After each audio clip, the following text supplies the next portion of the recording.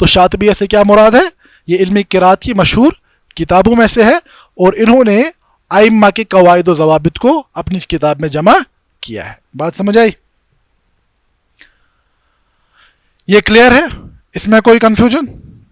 اس کے بعد المد المنفصل یہی ہے، اس کو تھوڑا دوسری طریقے پر ہم نے بیان کیا ہے، بات یہی ہے، بات سیم ہے. اب یہاں پر ایک ایکسیپشن پائی جاتی ہے یا وارننگ جسے آپ کہیں گے. ٹھیک ہے، یہ حرف آپ یہ لفظ آپ دیکھیں، یہ کیا ہے؟ یا ایھا الناس، یہ متعدد مقامات پر آتا ہے. یہاں پر جو یہ مدہ ہے، کیا یہ مد منفصل ہے یا متصل ہے؟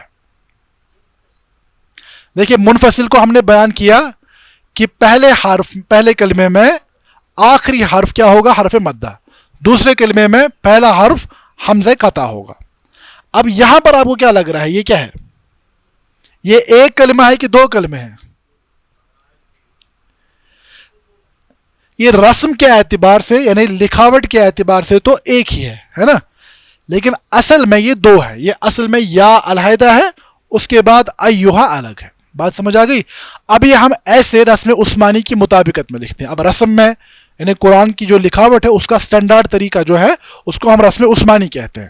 اب اس میں ایسے کیوں لکھا جاتا ہے، کیا وجہ ہے، کیوں جوڑ کر لکھا گیا، وہ بالکل ایک علیحدہ فن ہے، علیحدہ علم ہے. ٹھیک ہے، تو فی الحال ہمارے لیے جو جاننا ہمارے موضوع کے اعتبار سے ضروری ہے وہ یہ ہے کہ یہاں پر جو یہ مدہ ہے یہ مد منفصل ہے. ٹھیک ہے، کہیں دیکھنے میں انسان دھوکہ نہ کھا جائے. یہ یا علیحدہ سے ہے تو کیا بن گیا؟ جب ہم یا لکھیں گے خالی،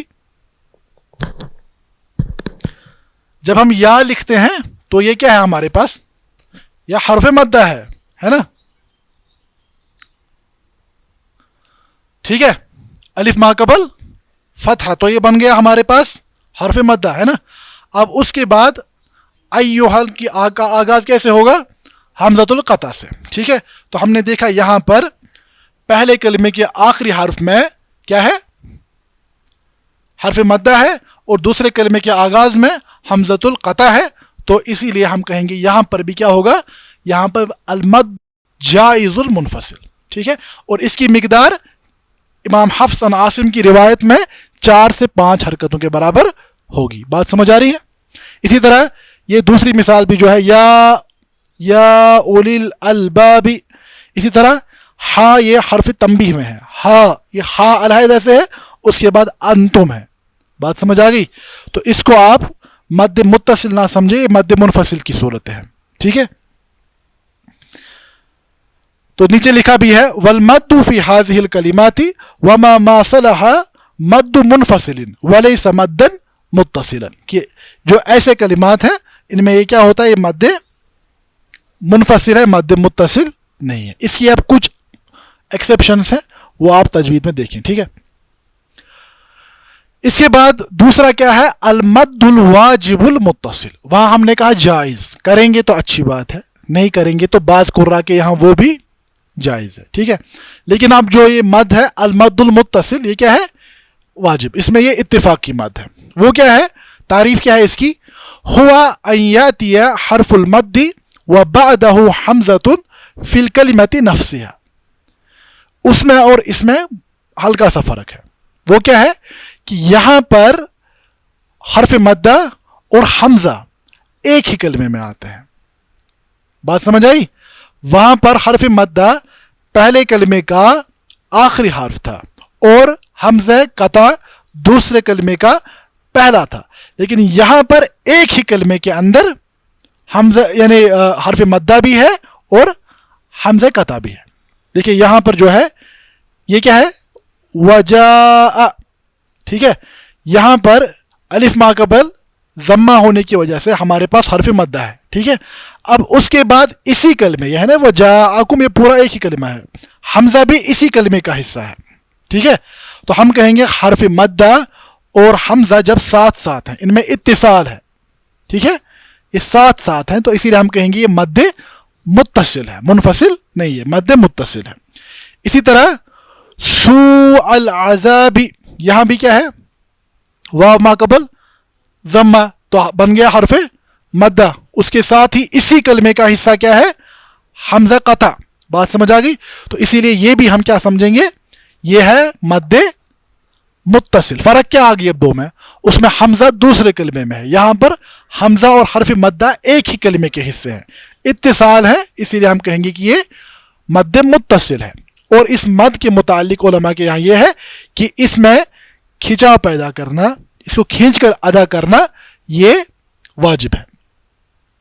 وَيُقَالُ لَهُ الْمَدُّ الْوَاجِب، اور اس کو مد واجب اس لیے کہتے ہیں لِوُجُوبِ تَطْوِيلِهِ عِنْدَ الطَّبْعِي لِكُلِّ قُرَّةٍ، ہر کسی قاری کے نزدیک اس میں مد کے ساتھ ادا کرنا لازم ہے. ٹھیک ہے. اور ہماری جو روایت ہے حفص عن عاصم، میں بار بار ہماری روایت کیوں کہہ رہا ہوں، کیونکہ ہمارے قرآن پڑھنے کا تو یہ طریقہ ہے. باقی جو یعنی ہمارے پاس روایتیں ہیں ان میں بعض صورتوں میں کسر ہوگا، بعض صورتوں میں طول ہوگا، بعض صورتوں میں توسط ہوگا، وہ ہم انشاءاللہ دیکھیں گے. ابھی ہم کانسیپٹ لے رہے ہیں اور حفص عن عاصم والی روایت میں کیا ہو رہا ہے اس کو دیکھ رہے ہیں. ٹھیک ہے. تو المد الواجب کی صورت میں بھی یعنی امام حفص کے نزدیک اس کی مقدار 4 یا 5 حرکتوں کے برابر ہوگی. لیکن پہلی اور یعنی مد منفصل اور مد متصل میں فرق صرف اتنا ہے، وہاں پر حمزہ کلمے سے خارج پایا جاتا ہے، یہاں کلمے کا حصہ بن کر پایا جاتا ہے. وہاں پر بعض علماء کے نزدیک ادا کرنا ٹھیک ہے اور بعض کے نزدیک ضروری نہیں ہے، اسی لیے ہم نے کہا کہ وہ کیا ہے، وہ جائز ہے. لیکن یہاں پر یہ اتفاقی مسئلہ ہے کہ مد متصل جو ہے یہ اس کو ادا کرنا واجب ہے ہر کسی قاری کے نزدیک. ٹھیک ہے. اب اس کے بعد مزید جو قسم بنتی ہے مد الصلہ.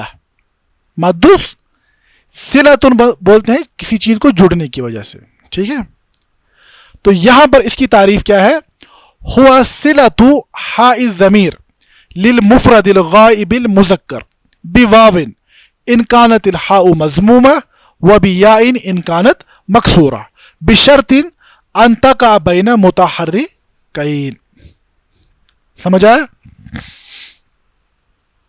اس کی تعریف یہ ہے کہ یہ ہاؤ ضمیر میں جو پڑھتے ہیں نا آپ، ضمیر متصل ہے نا، ضمیر میں بھی آپ منفصل متصل پڑھتے ہیں، ہوا ہما ہم ہیا ہما ہن انت انتما انتم، یہ کون سی والی ضمیر ہے، ضمیر منفصل. متصل والی کون سی ہے، ہو ہما ہم ہا ہما ہن کا کما کم کی کما کننا یہ نانا. ٹھیک ہے. تو یہ جو ہا والی ضمیر ہے لیکن کس کے لیے، المفرد الغائب المذکر. ہو جو پہلی ضمیر ہم کرتے ہیں نا ادا، وہ کس کے لیے استعمال ہوتی ہے، غائب اور مذکر کے لیے. غائب مفرد مذکر ہے نا. کتابہ اس ایک مرد کی کتاب، ایک ہے غائب ہے مذکر ہے. ٹھیک ہے. جب کلمے میں یہ ہو کیا، ہاؤ ضمیر آئے، اس کے ساتھ ہم واو کو جوڑتے ہیں. ٹھیک ہے. ان کانت الحاء مضمومہ، اگر کہ ہا پر کیا ہو، ہاؤ ضمیر پر کیا ہو، ضمہ. بات سمجھ آ رہی ہے. اور یا کی وجہ سے اگرچہ یا ہا پر کیا ہو، کسرہ. اب دیکھیں اگر آپ یہاں واو جوڑیں گے تو یہ حرف مدہ بن جائے گا. بات سمجھ آ رہی ہے. واو ما قبل کیا ہے، ضمہ. یہاں پر یا ما قبل کیا آئی، کسرہ. یہ یہاں پر تھی نہیں اصل میں. بات سمجھ آ رہی ہے. یہ خارجی طور پر ہم نے اس میں داخل کر دی. ٹھیک ہے. دیکھیے یہاں پر آپ لوگ اس کو پڑھیں، اس آیت کو، انہو علی رجعہ لقادر. ٹھیک ہے. تو اگر آپ دیکھیں گے یہ واو نہیں ہے، پھر کیا ہے، انہو ہے کہ نہیں، ہا پیش ہو. لیکن ہم نے کہا کہ ایسی صورت میں جب کہ کیا ہو، یہ شرائط ہیں. ایک شرط یہ ہے کہ ہاؤ ضمیر ہو. ٹھیک ہے. ہاؤ ضمیر کو جوڑیں گے کس کے ساتھ، ہم واو کے ساتھ. جب کہ کیا ہو، ہاؤ ضمیر پر ضمہ ہو. ٹھیک ہے. اور یا کے ساتھ جب کہ ہاؤ ضمیر پر کسرہ ہو. لیکن شرط یہ ہے کہ یہ واو یا یہ کس کے درمیان آئے، دو متحرک حروف کے درمیان. وہاں پر ہا بھی متحرک ہے اور عین بھی متحرک ہے. اگر یہاں پر سکون آگے آ جائے یا پیچھے آ جائے تب یہ مد الصلہ نہیں ہوگی. بات سمجھ آ رہی ہے. تو کیا آئی تعریف کہ مد الصلہ وہ مد ہے جو اس صورت میں ادا کی جاتی ہے جب کہ ہاؤ ضمیر پر ضمہ ہو اور آگے بھی متحرک حرف ہو، اور اگر ضمہ ہو تو ضمہ کی صورت میں ہم واو کے ذریعے سے کھچاؤ پیدا کرتے ہیں، اور اگر کسرہ ہو تو وہاں پر یا کے ذریعے سے۔ بات سمجھ آ گئی؟ تو کیسے پڑھیں گے آپ؟ انہو علی رجعہ لقادر، ٹھیک ہے۔ اب اس مد الصلہ کی دو قسمیں بنتی ہیں، سب کیٹیگریز، ایک ہے صلۃ الصغریٰ اور دوسری ہے صلۃ کبریٰ۔ صلۃ الصغریٰ کی تعریف کیا ہے؟ لیس بعد حاء حمزۃ قطع، ٹھیک ہے۔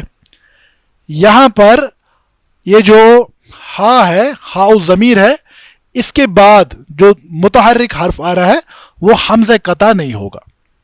بات سمجھ آ رہی ہے؟ ایسی صورت میں ہم اس کو صلۃ الصغریٰ کہتے ہیں، صلۃ الصغریٰ، مالہ وما کسب، ٹھیک ہے۔ اور یہاں پر کیا ہے؟ صلۃ الکبریٰ میں کیا ہے؟ ہاء ضمیر کے بعد حمزہ قطع آ رہی ہے۔ بات سمجھ آئی؟ اسی لیے ہم نے کس میں تقسیم کیا تھا اس کو؟ ہم نے اس کو مد فرعی کی قسم، اصلی کی قسم میں بیان کیا، اور اس کو مد فرعی کی قسم میں، کیونکہ یہاں پر وجہ کیا بن رہی ہے مد کی؟ حمزہ قطع بن رہی ہے نا وجہ۔ تو ہم نے مد فرعی میں کہا کہ دو صورتیں ہوتی ہیں، یا تو حمزہ کی وجہ سے ہوگا یا سکون کی وجہ سے ہوگا۔ سکون والی حالتوں کو ہم نے ابھی نہیں دیکھا، ہم صرف حمزہ والی صورتوں کو دیکھ رہے ہیں۔ تو ہم نے کہا کہ یہاں پر ہاء ضمیر کے بعد چونکہ حمزہ آ رہا ہے، ٹھیک ہے، تو اس میں ہم واو کے ذریعے سے مد الصلہ کو ادا کریں گے۔ لیکن کیٹیگریز کیوں الگ الگ کی؟ یہ مد اصلی میں، یہ مد فرعی میں، کیونکہ یہاں پر مد کی وجہ حمزہ قطع کا وجود ہے۔ بات سمجھ آئی؟ اسی طرح یہاں پر اصلی میں تھا اِلیٰ طعامہ، اِلیٰ طعامہ حاضر ہی، لیکن جب ہم اس کو اتصال کے ساتھ پڑھیں گے اِلیٰ طعامہ انا، ٹھیک ہے۔ اب یہاں پر مقدار اس کی کیا ہوگی؟ مد الصلہ کی مقدار کیا ہوگی؟ تمد صلۃ الصغریٰ بمقدار حرکتین، صلۃ الصغریٰ جو ہے وہ المد الطبیعی کے قاعدے کے تحت اس کی مقدار کتنی ہوگی؟ حرکتین، دو حرکتیں، اور اس کو اسی لیے ہم مد طبیعی کی ہی صورت سمجھتے ہیں۔ جیسے انہو، یہاں پر انہو یہ دکھانے کے لیے ہے، ٹھیک ہے۔ اس کے برعکس جو صلۃ الکبریٰ والی مد ہے اس کی مقدار کیا ہے؟ مد فرعی کے تحت 4 یا 5 حرکات کے برابر، اور اسے ہم مد منفصل کا حصہ مان کر چلتے ہیں۔ اب اس میں ایک تنبیہ یا ایکسیپشن یا وارننگ ہے کہ یکون مد الصلۃ فی الوصل لا غیر، ٹھیک ہے۔ مد الصلہ چاہے صغریٰ ہو یا کبریٰ ہو، یہ دونوں ہم تب پڑھیں گے جب ہم کلمات کو ملا کر پڑھ رہے ہیں۔ اگر ہم نے وقف کیا تو وقف کی صورت میں یہ مد ادا نہیں ہوگی۔ جیسے اگر ہم یہاں پر مالہ، تو پھر سیدھے ضمہ کس میں تبدیل ہو جائے گا؟ سکون میں، اگر ہم نے وقف کیا۔ بات سمجھ آ رہی ہے؟ لیکن اگر ہم جوڑ کے پڑھ رہے ہیں، پھر چونکہ یہاں پر کیا ہے؟ ہاء ضمیر پر ضمہ ہے، آگے بھی متحرک حرف ہے، تو اسی لیے یہاں پر صلۃ صغریٰ کے قاعدے کے تحت ہم حرف مدہ کو ادا کریں گے، مالہ وما کسب۔ سمجھ آ رہی بات؟ اسی طرح اگر یہاں پر طعامہ، اگر ہم یہاں پر رک جائیں، وقف کریں گے، فَلْيَنْظُرِ الْإِنسَانُ إِلَىٰ طَعَامِهِ، وقف۔ لیکن جب آپ اس کو وصل کی صورت میں ادا کریں گے، جوڑ کر ملا کر پڑھائیں گے، تب یہاں پر صلۃ الصغریٰ کے قاعدے کے تحت ہم 2 حرکات کے برابر اس کو کھینچیں گے، تو کیا آئے گا؟ إِلَىٰ طَعَامِهِ أَنَّ، ٹھیک ہے۔ سوری، المد الصلۃ الکبریٰ، کیونکہ یہاں حمزۃ القطع آگے آ رہی ہے، ٹھیک ہے۔ تو تنبیہ کیا ہے کہ یہ مد الصلہ فقط وصل کی صورت میں ادا ہوگی، اگر آپ وقف کر رہے ہیں تب ادا نہیں ہوگی۔ اب اس کی علامتیں کیا ہوتی ہیں؟ علامت مد الصلۃ الصغریٰ والکبریٰ فی المصحف، مصحف میں کیسے ہم اس کو دیکھتے ہیں؟ علامت مد الصلۃ الصغریٰ فی ضبط المصحف وضع واو صغیرہ. یہ جو انہو کے بعد چھوٹی واو لکھی جاتی ہے، یا اگر کسرہ ہوگی، کسرہ کی صورت میں یہ چھوٹی یا جو لکھی جاتی ہے، یہ واو اور یا یہ کس کی علامت ہوتی ہے؟ یہ صلۃ الصغریٰ کی علامت ہوتی ہے. اس کے برعکس جو صلۃ الکبریٰ ہوتی ہے، ٹھیک ہے، صلۃ الکبریٰ میں علامت کیا ہوتی ہے؟ اس چھوٹی واو پر مدہ کی علامت بھی لگائی جاتی ہے. وہاں پر مد نہیں ہے، یہاں پر فقط واو اور خالی یا ہے. ٹھیک ہے، یہاں پر واو پر یہ علامت کس کی؟ مد کی، اور یا پر علامت مد کی. اگر علامت ہو ساتھ تب تو صلۃ الکبریٰ ہے، اگر نہیں ہو تب صلۃ الصغریٰ ہے. بات سمجھ آئی؟